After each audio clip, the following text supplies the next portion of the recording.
नमस्कार प्यारे बच्चों। देखिए आज हम लोग क्या देखने जा रहे हैं कि कोशिका चैप्टर का एक नया टॉपिक देखने जा रहे हैं जिसका नाम है सेल थियरी। तो सेल थियरी यानी कोशिका सिद्धांत। तो हम लोग आज यही टॉपिक देखेंगे, कोशिका सिद्धांत या इसको क्या कहते हैं, सेल थियरी, या इसे सेल डॉक्ट्रिन भी कहते हैं।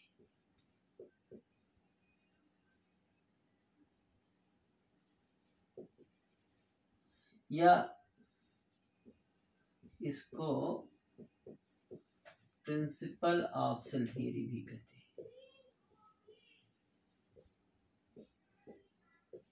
तो हम लोग, ये तो अलग अलग नाम हो गए, हम लोग वास्तव में क्या देखने जा रहे हैं कि कोशिका सिद्धांत। देखिए कोशिका सिद्धांत को कहते हैं कि दो वैज्ञानिकों ने दिया था। एक का नाम क्या था कि स्लाइडेन,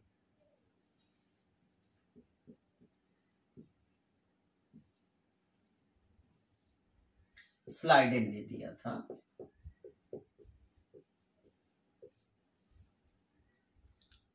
स्लाइडेन कौन था कि जो स्लाइडेन थे वो एक जर्मन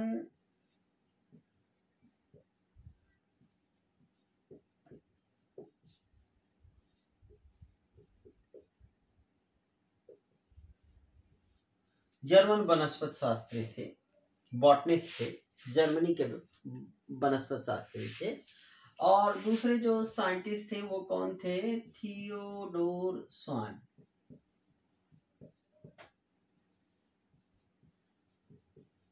थियोडोर स्वान।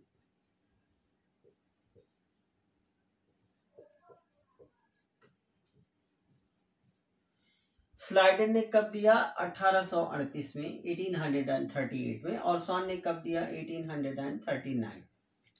देखिए दोनों, ये जो स्वान था ये क्या था, ये एक ब्रिटिश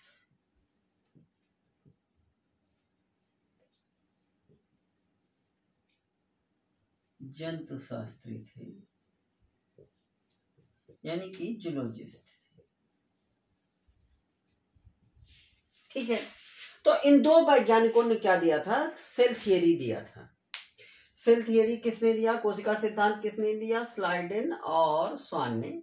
स्लाइडेन ने 1838 में, जो कि जर्मन वनस्पति शास्त्री थे, और थियोडोर स्वान जो कि ब्रिटिश जूलॉजिस्ट थे, जंतु वैज्ञानिक थे, उन्होंने कोशिका सिद्धांत को दिया।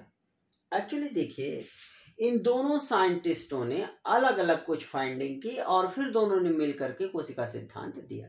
हम सबसे पहले देखते हैं कि इन लोगों ने क्या क्या चीजें देखी थी जिससे सेल थियरी अस्तित्व में आई। तो पहली चीज कि जो स्लाइडेन थे, स्लाइडेन जो कैसे थे, क्या थे कि एक वनस्पति शास्त्री। स्लाइडेन एक वनस्पति शास्त्री थे। उन्होंने क्या किया कि उन्होंने ढेर सारे प्लांट की स्टडी की, पौधों का अध्ययन किया, और उन्होंने कहा कि जो पौधे का शरीर होता है वह विभिन्न प्रकार की कोशिकाओं से मिलके बना होता है। ठीक, इन्होंने क्या कहा कि पौधे का शरीर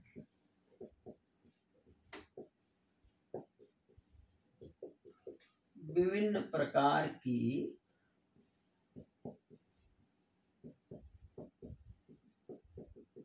कोशिकाओं से बना होता है। किसने कहा, ये स्लाइडेन ने। स्लाइडेन ने अनेक प्रकार के पौधों की स्टडी की और उन्होंने कहा कि पौधे का जो शरीर होता है वह विभिन्न प्रकार की कोशिकाओं से बना होता है। और स्वान की जो फाइंडिंग थी वो क्या थी कि स्वान ने क्या किया कि पौधों और जंतु दोनों का अध्ययन किया। इसने पौधों और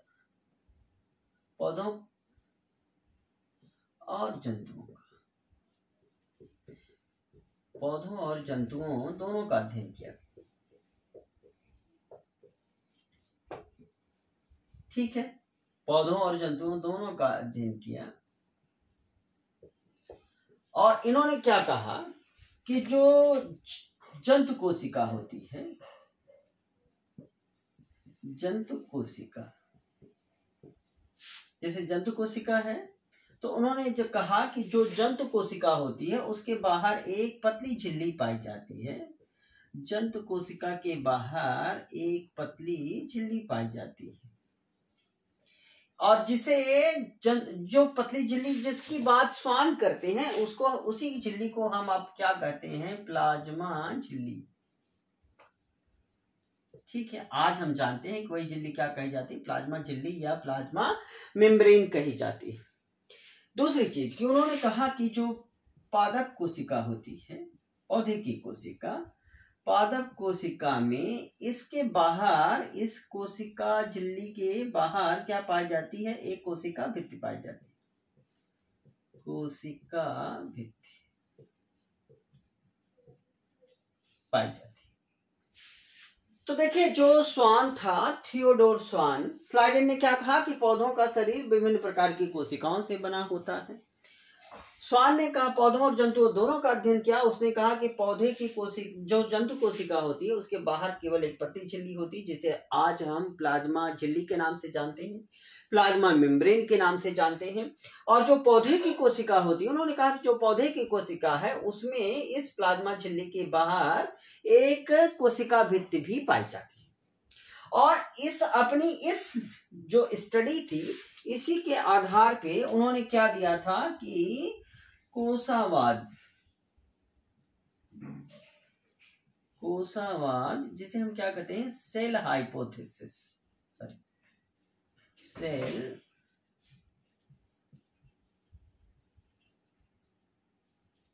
श्वान ने क्या दिया, सेल हाइपोथेसिस या कोशावाद को दिया था।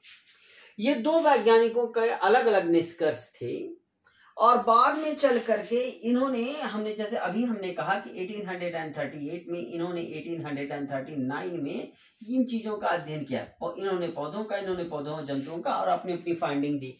बाद में चल करके इन दोनों ने, जब इन दोनों का जो एक मिला जुला कॉन्सेप्ट सामने आया, तो उसे क्या कहा गया, कोशिका सिद्धांत। इन दोनों ने फिर जब 1839 में इन्होंने फाइंडिंग की, इन्होंने खोजा, तो इन दोनों ने मिल करके फिर क्या दिया, कोशिका सिद्धांत, cell theory, principle of cell theory, cell doctrine जिसे कहा जाता है, वो दिया। हम इसके बाद देखते हैं कि आखिर में इस कोशिका सिद्धांत की प्रमुख चीजें क्या थी।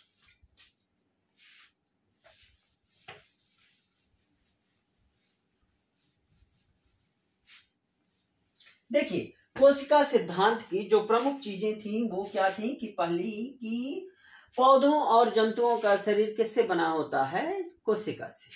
तो पहली फाइंडिंग थी कि पौधे और जंतुओं का शरीर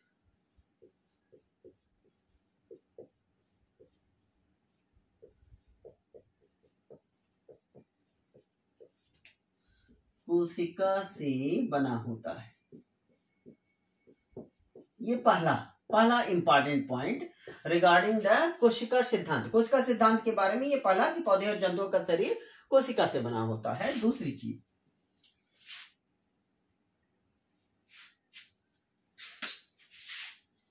कि प्रत्येक जीवधारी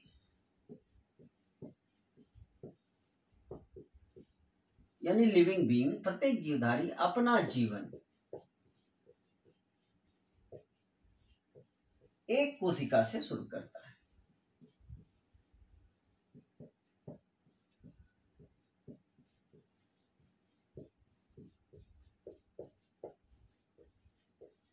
दूसरा पॉइंट, यानी कि हर जीवधारी, चाहे वो प्लांट हो, एनिमल हो, चाहे जो हो, पौधा हो, जंतु हो, चाहे जो हो, सारे के सारे पौधे और जंतु, लिविंग बीइंग अपना जीवन सिर्फ एक कोशिका से शुरू करते हैं। जैसे हम लोग शुक्राणु और अंडाणु के निषेचन के बाद जायगोट बनता है, युग्मनज बनता है, और उसी से हमारा जीवन शुरू होता है। ह्यूमन बीइंग की बात कर रहे हैं। तीसरी चीज कि जो कोशिका होती है वह अपने केमिकल कंपोजिशन में और मेटाबॉलिक फंक्शन में समान होती है। प्रत्येक कोशिका अपने रासायनिक संरचना और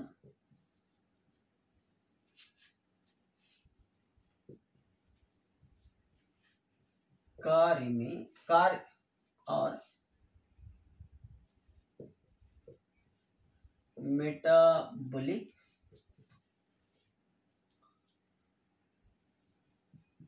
कार्य में समान होती है, मेटाबॉलिक फंक्शन में समान होती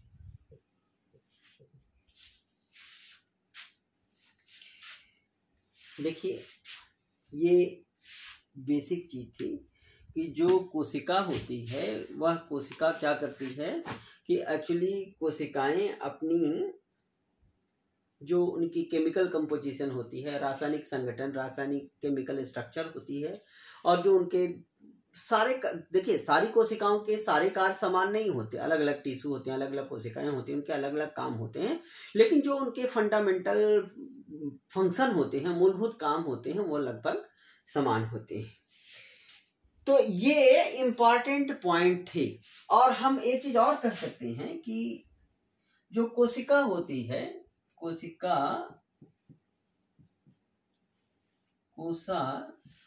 जीवन की मूलभूत इकाई होती है।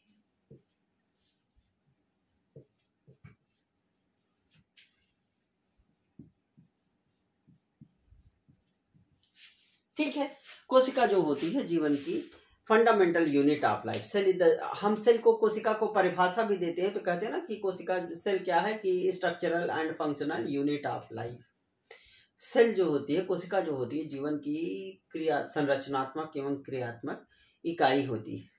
वही चीज यहाँ भी कही गई है।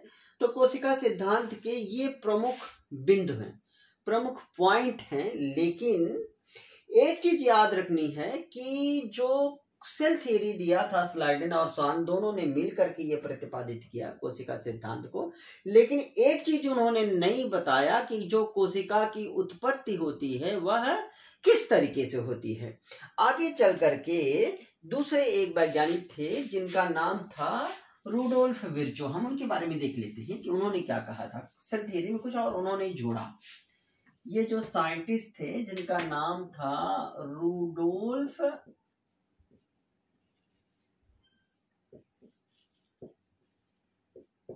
विर्को,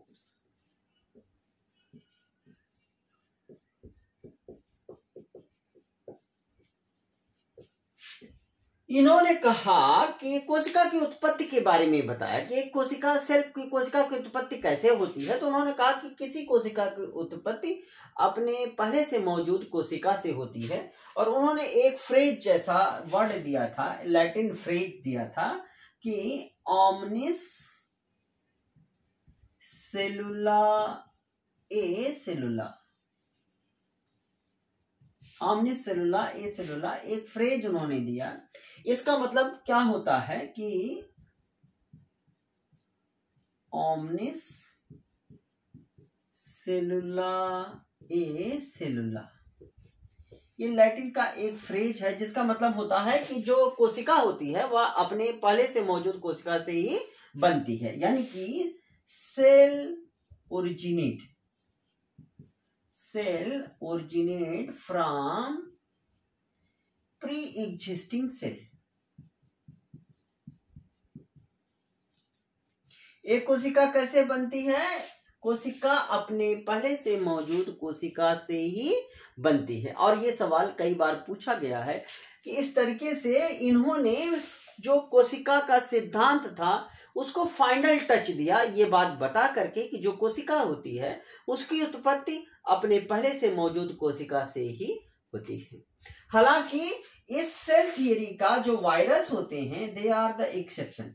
वायरस जो है यह कोशिका सिद्धांत के अपवाद होते हैं, क्योंकि जो वायरस होता है हम जानते हैं कि ये वायरस कैसा होता है, ए सेलुलर होता है, यानी कि इसमें कोशिका ही नहीं होती है। अगर यह लिविंग सेल के अंदर है तो वो लिविंग की तरह बिहेव करता, व्यवहार करता, अगर सेल के बाहर है तो नॉन लिविंग की तरह व्यवहार करता है। सेल नहीं होता, इसमें केवल प्रोटीन कोट और जेनेटिक मटेरियल या तो आरएनए या डीएनए पाया जाता है।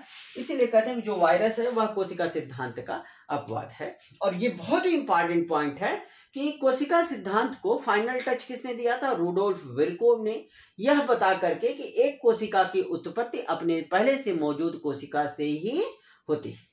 तो ये कोशिका सिद्धांत को स्लाइडन और स्वान ने किस तरीके से दिया, फिर दो अलग अलग उसके कुछ पॉइंट दिए, फिर दोनों ने मिलकर के कोशिका सिद्धांत दिया।